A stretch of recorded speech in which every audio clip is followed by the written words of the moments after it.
আযান শোনার পরে দোকানের মালিক বসে বসে দোকানদারি করে। ওই দোকানদার মালিকের সামনে দিয়ে কর্মচারী কয়েক টাকা বেতন পায়, মানুষটা টুপি মাথায় দিয়ে নামাজ পড়তে যায়। দোকানদারের নামাজ নসিব হইল না, কর্মচারীর জীবনে নামাজ। সুবহানাল্লাহ।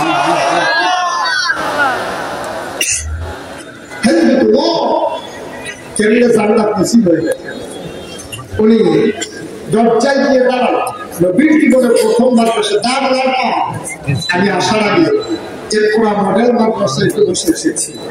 আমার এই দরবার ম্যানেজ দরবার যিনি নারীদের প্রতিনিধি মাজলিসে শুরা দরবার পরিচালনার সদস্য, এই মাদ্রাসার যিনি পরিচালক মাওলানা মাসুদ, ওনার ভাই ওখানে পানি, সে মাদ্রাসায় একটু বসে এসেছি। আর এই নবীর জীবনের প্রথম মাদ্রাসার নাম হইল আরকামের ঘর। নবীর এক সাহাবা ছিলেন আরকামটা, ওনার ঘরটারের মধ্যে মাদ্রাসা বানাইতে আছে। যে ইসলাম গ্রহণ করতো তারে ডেকে বলতো, তুমি তোমার ভিতর কোনটা ভালো লাগে? যে রাসূলুল্লাহ, আমি একবার যে কথাটা শুনি এটা সারা জীবন আমার মনে থাকে। যেটা বলতেন, যাও তোমার দায়িত্ব হলো তুমি কোরআন মুখস্থ রেখে দেবা। সুবহানাল্লাহ। তোমার কি ভালো লাগে? রাসূলুল্লাহ, আমি বাবা বাড়িতে আসতাম, আমার হাতের মায়ের অনেক ফোলা পেয়ে তারা খাইছে। ঠিক আছে, তোমার দায়িত্ব দেওয়া হলো তরবারি পরিচালনা করবা, আর জায়গায় জায়গায় বাড়াবাড়ির দরকার নাই, কাফের বেদিনের সামনে তুমি যুদ্ধ করবা। তোমার কোন জিনিসটায় পারদর্শী? রাসূলুল্লাহ, আমার হাতের লেখা বড় সুন্দর। নবী বলে দিলেন, তুমি ওহী নাযিল বলে লিখে ফেলবা পাথরের গায়ে, চামড়ার গায়ে, গাছের ছালে, এটাই তোমার দায়িত্ব। নবীজি দারুল আরকাম জীবনের প্রথম মাদ্রাসার ভিতরে বসে বসে সবাইকে নিয়ে আলোচনা করতেছেন। হঠাৎ করে দরজায় ঢোক হলো, আওয়াজ হলো। নবীজি একজনকে বললেন, দেখো কে দরজায় দাঁড়িয়ে আছে। সাহাবা দেখে ঘাম চলে আসছে কপালে। নবীর ভিতর করতে ডাকিয়া নবীর সর্বনাশ হয়ে গেছে। মক্কার বীর পুরুষ কাফেরদের নেতা ওমর দাঁড়িয়ে আছে দরজায়, হাতের ভিতরে নাঙ্গা তরবারি, খোলা তরবারি। বলে নাউজুবিল্লাহ।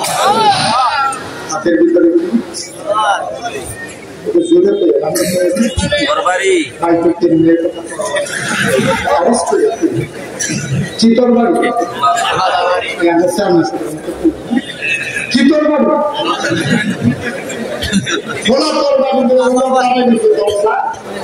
আর ভেতরে যারা আছে কারো হাতে কোনো লাঠি নাই, সোটা নাই, দাও নাই, বল্ল নাই, অস্ত্র নেই।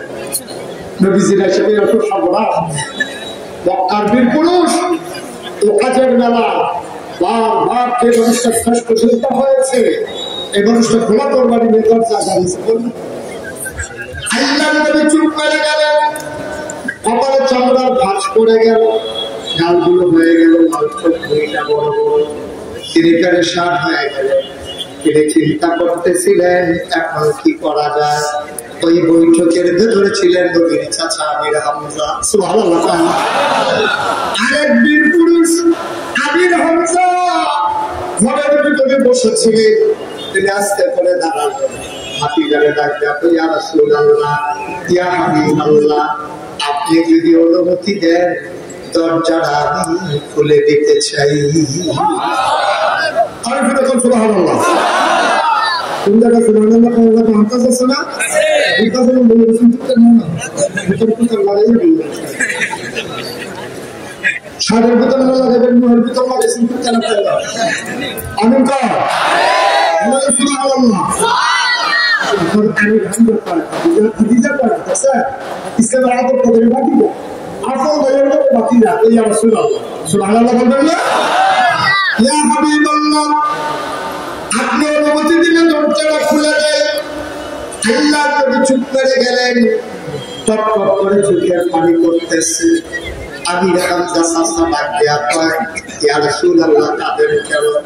নবীজি ডাকিয়া কয়, চাচা জন্মের আগে আব্বা হারিয়ে ফেলেছি, আমার আব্বু আমারে দেখে নাই, আমিও কোনদিন আপনাদের ছোট ছোট বাচ্চারা আপনার মনে যখন ডাক দেয় আমারও মন চায় আমিও যদি একবার আব্বা বলে ডাক দিতে পারতাম। বাবা ডাক দিতে পারি না, আপনারা দেখলে আব্বার কথা মনে পড়ে যায়। আপনি যে দরজা খুলতে যাবেন, আগে উমরের হাতে খোলা তরবারি, উমর যদি আপনার উপরে ঝাঁপিয়ে পড়ে আপনি কেমন আত্মরক্ষা করবেন? আমির হামজা ডাক দেয়া করে নবী গো, নবী আপনি শুধু অনুমতি দেন আর দোয়া করে দেন। কেন জানি আমার বন্দায় সাক্ষী দিছে আমার তরবারি লাগবে না।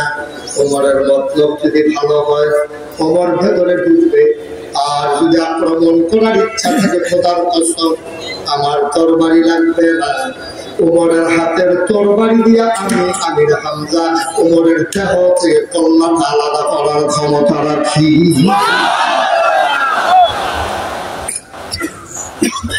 আল্লাহ বললেন দরজা খুলে দেন। দরজা খুলে দেওয়া হয়। আবার উমর আমির হামজার সামনে দাঁড়িয়েছেন, আমির হামজা দরজার মাঝে দাঁড়িয়ে আছেন। ওমর ঢুকতে গেলে আমির হামজা সরা লাগবে, নাইলে ঢুকতে পারবে না।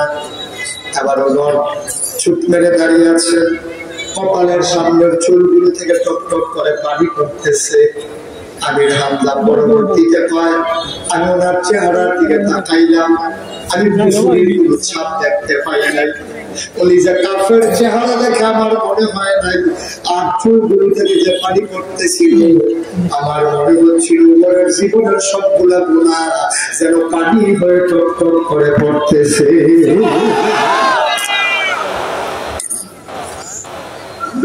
আমি বললাম ওমর কি খবর? ওমর বললেন ভেতরে ঢুকতে দেন। আমির হামজা পাশ পিছু দাঁড়ালেন, আবার ভিতরে ঢুকলেন মাথাটা নিচু করে, নবীর সামনে এসে চুপ মেরে দাঁড়িয়ে রইলেন। আল্লাহর নবী এত খুশি হইলেন, তিনি বুঝে ফেললেন তার আর বইটা গেছে। তার গায়ের ভিতরে একটা চাদর ছিল, চাদরটাকে সাথে সাথে বিছাই দিলেন ওমরের বসার জন্য। ওমর চাদরটা হাতে দিলেন, চুমু খাইলেন, চোখে মুখে মুখে লাগালেন, নবীর গায়ে আস্তে করে চাদরটা পরাই দিয়া কয় ইয়া রাসূলুল্লাহ। ওমর হয়তো মুসলমান এখন মায়া নাই, কিন্তু ওমর এত বড় বেয়াদব না, যেহেতু জাহানের বাদশা নবীর গায়ের চাদরে বসবে, ওমর এত বড় বেয়াদব না। আল্লাহর নবী বসে বললেন, ওমর নামাজের মতো করে হাঁটু ভেঙে মাথাটা নিচু করে নবীর সামনে বসে পড়লেন। নিজের খোলা তরবারিটা নবীর কদম মোবারকের উপরে নিয়ে রাখলেন। আল্লাহর নবী ডাক দেন, ওমর গত রাত্রে আমি একটু দোয়া করেছিলাম দুইজন মানুষের জন্য, একজন ওমর বিন খাত্তাব, আরেকজন হইল আবু জাহেল। এই দুইজনের ভিতরে দুইজনই কাফের। আমি আল্লাহকে বলেছিলাম আল্লাহ দুইজন বীর পুরুষ, দুইজন যদি কাফেরের ভাগে পড়ে যায় আমার একজন দিয়ে দাও। আমি জানি না কার ব্যাপারে আমার দোয়া কবুল হয়েছে, তোমার ব্যাপারে না আবু জাহেলের ব্যাপারে আমার দোয়া কবুল হয়েছে।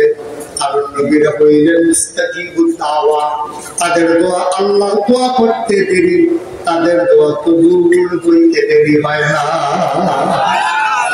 আমার দোয়া বিফলে যাবে না ওমর, আমার কথা আল্লাহ ফেলে দেবেন না।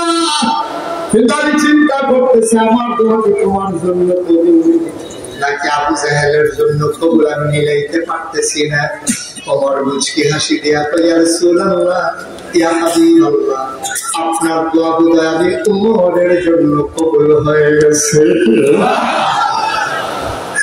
ওমর নবী আল্লাহু আকবার বলে চিৎকার করলেন, খুশির ছুটে তিনি আনন্দে দাঁড়িয়ে গেলেন।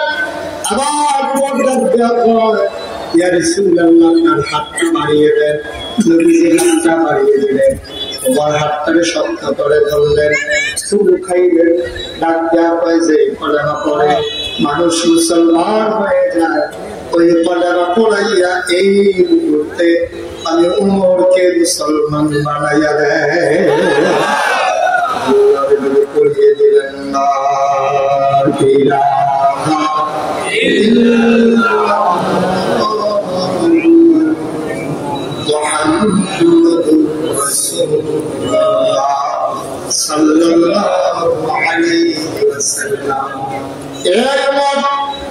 ইসলাম গ্রহণ করে ফেললেন।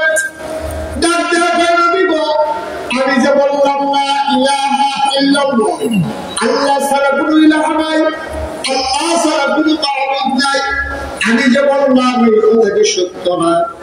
অবশ্যই সত্য। আপনি যে নবী, এটা কি সঠিক না? অবশ্যই সঠিক। আল্লাহ যদি সত্য হয় আর আপনি যদি সত্য নবী হন, তাহলে এই ঘরের ভিতরে আটকে থাকবো, চলেন সবাই মিলে কাবার কেনারে যায়। নবী বললেন ওমর আসছে, এত তাড়াহুড়া কইরো না, একটু সবর করো। ওমর কয়েকের দিন আর না, এখন আর উমরের সামনে দাঁড়াবে বক্তার বুকে এমন কোন না আর দাঁড়ানোর মতো না।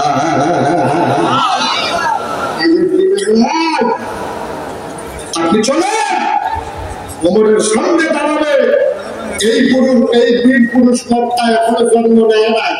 আপনি চলেন, সামনে যান। মসজিদের মিম্বার গুলো বন্দী হয়ে গিয়েছিল একদল মানুষের হাতে। ইমামরা যখন কোরআনের আলোচনা করেছে, পরের শুক্রবার আসার আগে জেনেছে ইমামের চাকরি নাই। ঠিক কিনা বলেন? মাহফিলের মঞ্চগুলো থেকে ওলামায়ে কেরামদেরকে বেয়াদবি করে নামিয়ে দেওয়া হয়েছে, কোরআনের কথা বলতে দেওয়া হয় নাই।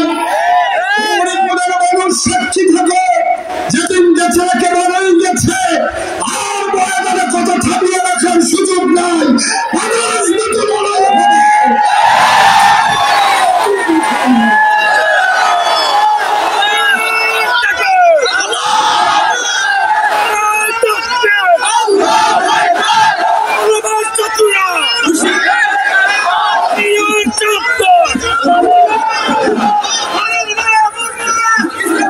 সবাই বলে না হবে, জোরে বলে না হবে। আগের দিন নাই, চলেন সামনে। ঠিক ঠিক আবার দিকে বলা করেছেন, নবী থামাতে পারলেন না। নবী বললেন আমরা হলাম আমরা সংখ্যায়, আমরা সংখ্যায় বেশি, তারপরেও যাবো, বলো যাই চলেন। হাইরা তোমার আস্তে করে করতে করতে ঝোলার ঝড় উঠিয়ে চলে গেলেন কাবার কিনারে। তিনি বললেন তাকবীর, সবাই বলল আল্লাহু আকবার। তিনি বললেন তাকবীর, সবাই বলল আল্লাহু আকবার। এমন ধ্বনি হলো, ধ্বনিগুলো প্রতিধ্বনি হয়ে কাফিরদের কানের ভিতরে পৌঁছে গেল। আবু জাহেলের বাড়িতে ছিল কাসিম। আবু জাহেল দৌড় দিয়ে আসলেন, কার এত বড় সাহস, লাত মানাত ওসা 360 দেব দেখেছে খাবার বেরোয়, ওইখানে শান্ত ভক্তা চিৎকার করে সাহস কার। আবু জাহেল আমার ঘুরে একটা দৌড় মারছে, দৌড় মেরে খাবার দিকে যখন নজর করছে, তাকাইয়া দেখে বললো তোমার দাঁড়িয়ে আছে, চোখ তার বড় বড়, কপালে মুখটা দাঁড়ার মতো ঘাম জমে আছে, খোলা তরবারি নিয়ে দাঁড়িয়ে আছে। আবু জাহেল যখন দেখছে উমর দাঁড়াই রয়েছে, এমন হার্ট ব্রেক করছে, পায়ার পড়া বন্ধ ছুটে গেছে। যখন দেখছে উমর দাঁড়িয়ে আছে, তখন গেছে এমন ভাবে হার্ট ব্রেক করছে, টেকনিক দিয়ে খবর পাই না সামনে আসলে তোর বাড়ি এখান থেকে যখন আসতেই মায়ের কাছে চিন্তা করে যদি আসতে মন চায় মায়ের কাছে বলে আসো, তোমার মা আর সন্তান দেখবে না, তোমার দিদির কাছে বলে আসো সাদা শাড়ি যেন পরে ফেলে, আর বাচ্চাদেরকে বলে এসো আব্বা ডাকলে যেন দেখে ফেলে, তুমি ওমরের হাত থেকে আর ঘরে ফিরে যাবা না।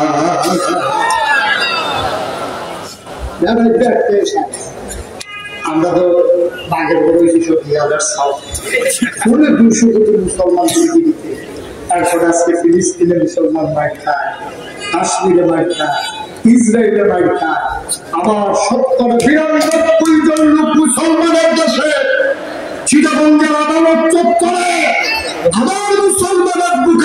হয়, ঠিক কিনা? আমরা জিম্মি হয়ে গেছি। কারণ কোয়ান্টিটি আছে, কোয়ান্টিটি সংখ্যা আছে। 200 কোটি মুসলমান থাকার পরেও আজকে কাফেররা আমাদেরকে ভয় পায় না।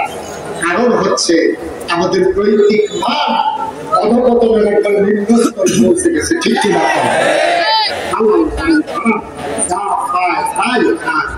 এই যারা বেড়ি নাসা নাসি লন্ডন যুদ্ধ কি কারবার একটা চলতে আছে। 130 টাকা গরিবের মতো কারবারটা কি চলতে আছে?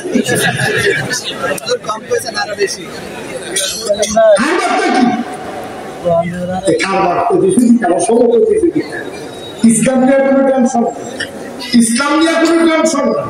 মুসলমান আছে না গেছে, গেছে না গেছে, এই ব্যাপারে কারো কোনো চিন্তা না। কেমনি আরো 200 দেশ বাড়াইবো, 3 বিঘা বস্তু 4 বিঘা কেন ভোট করবো, গরিব আর 2 বিঘা দোকান আরেকটা দোকান কেটে রইব। ঠিক কিনা? আমি জানতে পেরেছি বলেছি ঠিক কিনা, আপনার সেটা মনে মনে কোনো আমরা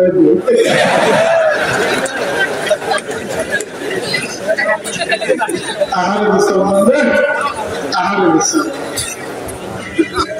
কষ্ট হইতেছে বোঝায় না, ছেড়ে দেওয়া দরকার। তারপর শুরু হইতে আছে আমার মনে হয় 3 সেকেন্ড লাগবে।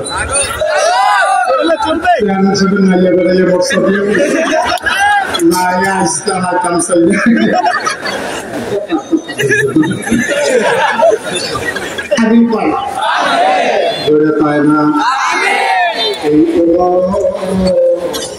ওমরের ছেলের নাম আব্দুল্লাহ, সুবহানাল্লাহ। পায় না এই আব্দুল্লাহ ইবনে ওমর থেকে বর্ণিত নবীজি কয়, শুনো শুনো শুনো, ওই মানুষটার ভিতরে হাজির ছিলেন যারা মক্কা ছেড়ে নবীজি ডাক দেওয়া তো 5টা জিনিসের ব্যাপারে আশঙ্কা করতেছি, তোমরা যদি এটার ভিতরে ভূমিকা দাও তোমরা সাংঘাতিক বিপদের ভিতর পড়ে যাবা, ক্ষতির ভিতরে পড়ে যাবা। এই জন্য আমি আল্লাহর কাছে পানা চাই, আমার উম্মতকে আল্লাহ 5টা জিনিস থেকে হেফাজত করে। আমি একটা একটা করে বলবো, তোমাদের মনে হবে নবী যেন আজকে গৌরীপুর বসে বসে কথাগুলো বলতেছে, আমাদেরকে দেখা দেখা যেন বলতেছে 5টা জিনিস আমাদের সাথে একবার মিলে যাবে, ঠিক কিনা? 1 নম্বরে খেয়াল করে শোনো, 1 নম্বরে নবীজি কয় যেই 5টা জিনিস তোমাদেরকে বিপদে ফেলে যাবে, 1 নম্বরে বলবে জিনা। জিনা বহুল ভাবে ছড়িয়ে পড়বে। আজকে যদি বলো বাংলাদেশে এমন একটা এলাকা নাই, এমন একটা গ্রাম নাই, এমন একটা শহর নাই যে জায়গায় অবাধ মেলা বেশা শুরু হয় নাই, ঠিক কিনা? আমরা মনে করি মেলামেশা, এই মেলামেশার লোক জিনার চূড়ান্ত রূপ। এর আগে আরো জেনা আছে, চোখের জেনা আছে, কথার জেনা আছে, চলার জেনা আছে, চলাফেরার জেনা আছে। তুমি চোখ দিয়ে সুন্দরী নারীর দিকে তাকিয়ে আছো, তুমি তারে ছো নাই, ধরো নাই, তার সাথে অবৈধ মেলামেশা হয় নাই, কিন্তু চোখ দিয়ে আছে তুমি তাকাই বলছো, এইটা হয়ে গেছে চোখের জেনা, ঠিক কিনা? এটা পুরুষ মহিলার দিকে হইতে পারে, মহিলা পুরুষের দিকে হইতে পারে। আল্লাহর নবী একদিন ঘরের ভিতরে বসে আছেন, এমন সময় নবীর বিবিরাও আছেন। অন্ধ সাহাবা উম্মে মাকতুম এসে ঢুকলেন। নবীজি বললেন, একটা পুরুষ লোক ঢুকলো, তোমরা যে কেউ দৌড় দিলারা চলে গেলারা, কারণটা কি? মহিলারা কয়, আমাদের আম্মা জানেরা তো ইয়া রাসূলুল্লাহ, যে মানুষটা ঢুকেছে উনি তো চোখে দেখে না। নবীজি কয়, উনি দেখে না, তোমরা কি উনাকে দেখো না? ইসলাম কি জিনিস? ইসলাম। আরে ওরা উনি তোমাদেরকে দেখে না, তুমি তোমাদেরকে দেখে না। তোমরা মহিলারা কি পুরুষকে দেখো না? আর আমরা দেশের মহিলারা মনে করে যে বাজার করতে দিয়া এবিলিটি ভালো একটা চাইলে খাইলে কোনো দোষ দেয় দেয়, এবিলিটি ফাই চাই হইল দোষ দূর করে বুঝলো?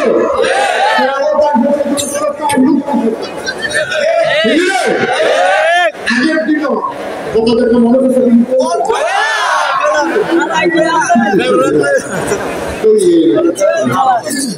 মারহাবা পাড়ারে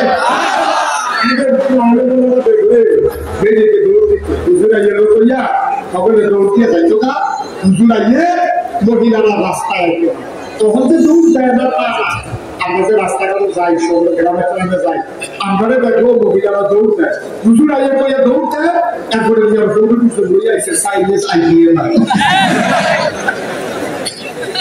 আগে দৌড় দিত হুজুর আইয়ে পিছনে যাইছে গেলে আর আইসে না ওহ একজনে দেখলে সুন্দর পিছনে লইয়া গেলে হুজুর যাবে এটা সেটা আশাই আইয়ে না বড় বড় কিয়ামত দেখি আছে নাউজুবিল্লাহ বলেন না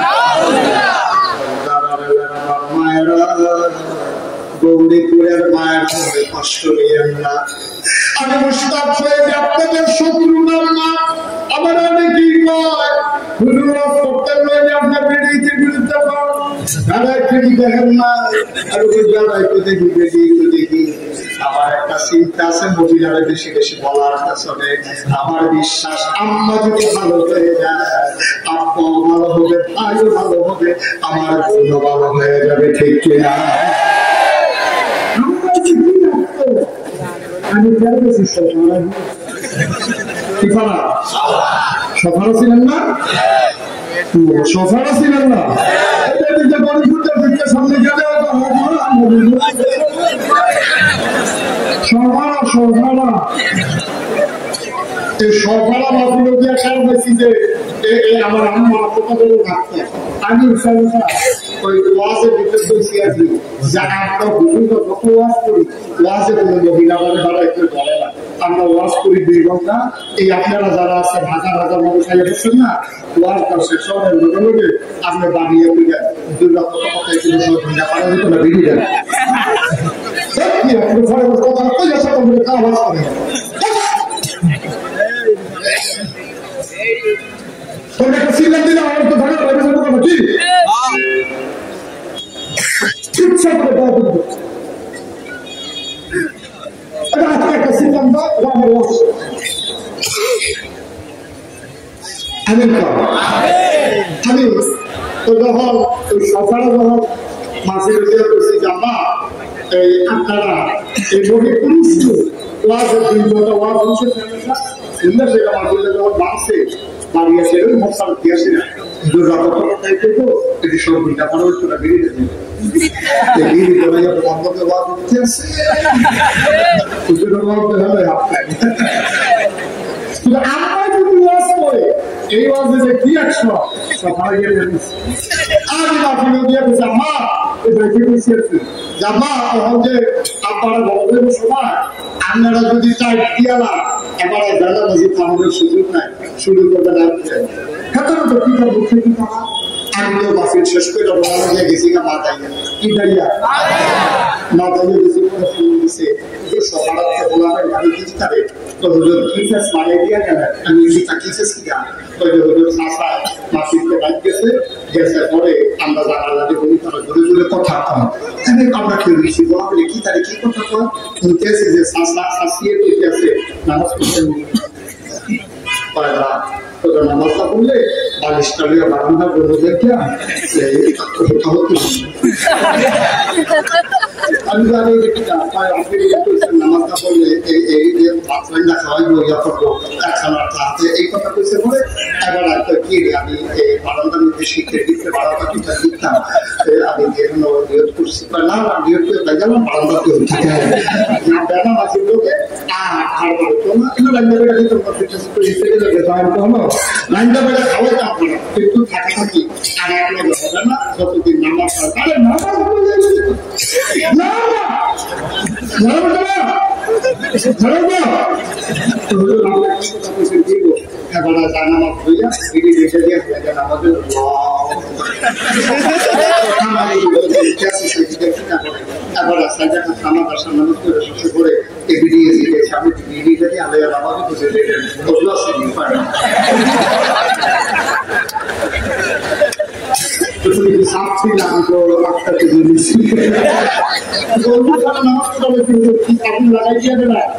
সরকার রাখি আমাদের হয়ে গেছে আমরা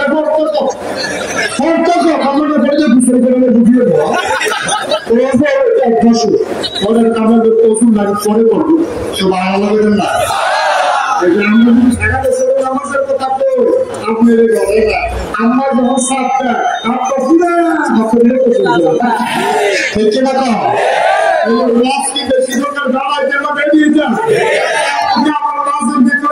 আমি মহিলারা আমার বিশ্বাস আমার মা থেকে সোজা হয়ে যায় তাই সেই মেয়েরা কলেজে পড়ে তাই খুশি হয়ে আর একটা সময় সত্যি নাই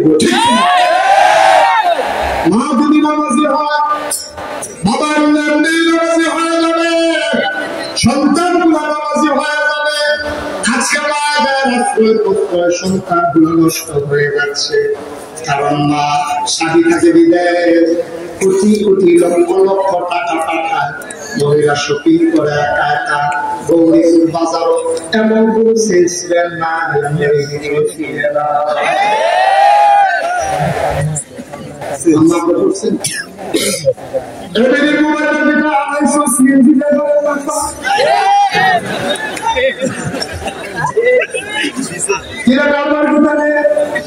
এবারে মোবাইল এত লম্বা আড়াইটার সময় ফোন এর কাছে আপনার যখন এই ফুল আপনার ফুল না এবারে কায়দা করে আলাদা কথা বলেন লেগে শ্বশুর শ্বশুরিতে হৃদয় আলগা রোমা খালি খালি বাপের বিদেশ শুনবার পর তুমি আব্বারে দিয়ে দেখো আব্বাই আমার বাজার করে এই দিনগুলো কিন্তু আনছে ঘোরা ঘোরা গরু খায় না খাবার এই কথা আমার জানাইছে শুনলে সে আমার বিরুদ্ধে কথা কও আমি গরু খানা ছাগলও খায় না তার থেকে তোমার বাজার তো নিয়ে করে এমনি মনে মনে পয়সা লাগিয়ে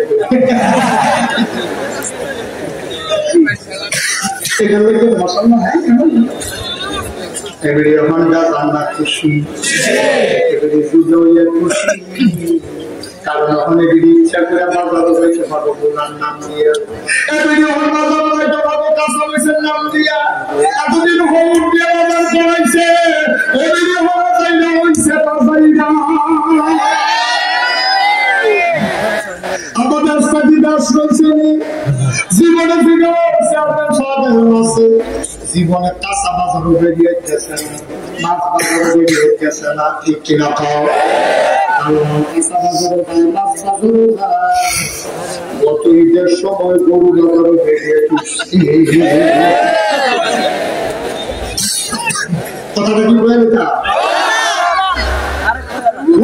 গত কোরবানিদের সময় আমরা বাজার ওই হাতে পায়ে দিয়ে আমি কোরবানি দিব হাতে ফোন দেওয়া পাই তবে কোরবানি গুলো কিনা কারণ এখন কিনছি না নাম ঠিক করছি তোরা কয়জন সব আমরা ছয়জন হচ্ছে আমি বিদেশ যাবো তো তোরা লগে কোরবানি দিব তোরা মাঘ বিবার করে গিয়ে আকাশ করে রাখে আমি পরে কম হইলে বাড়াই দিব বেশি হইলে ফিরত দিস এবার ঠিক আছে মাঘ বিবার পরে ছয়জনে মিলটা গেছে গো তোমার বাবাই বলতেছি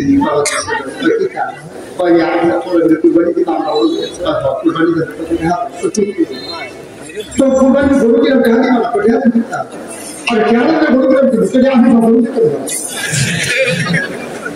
আমি গরু দিতে তোমরা ফয়জন দাঁড়া টিকা দিতে বলা আমি বেড়ি দিতে হালানি গেছি আমার বেড়ি দিয়ে গরু বাজানো যাইলো ছয়দিন দিয়ে ব্রেড দিয়ে অটো দিতে দাঁড়া একটা দিয়ে মাইকা বেড়ি বুঝে যাচ্ছে কুরবানি গরু কুরবানি দেওয়া লাগে বেড়ি কুরবানি বেঁধে দিতে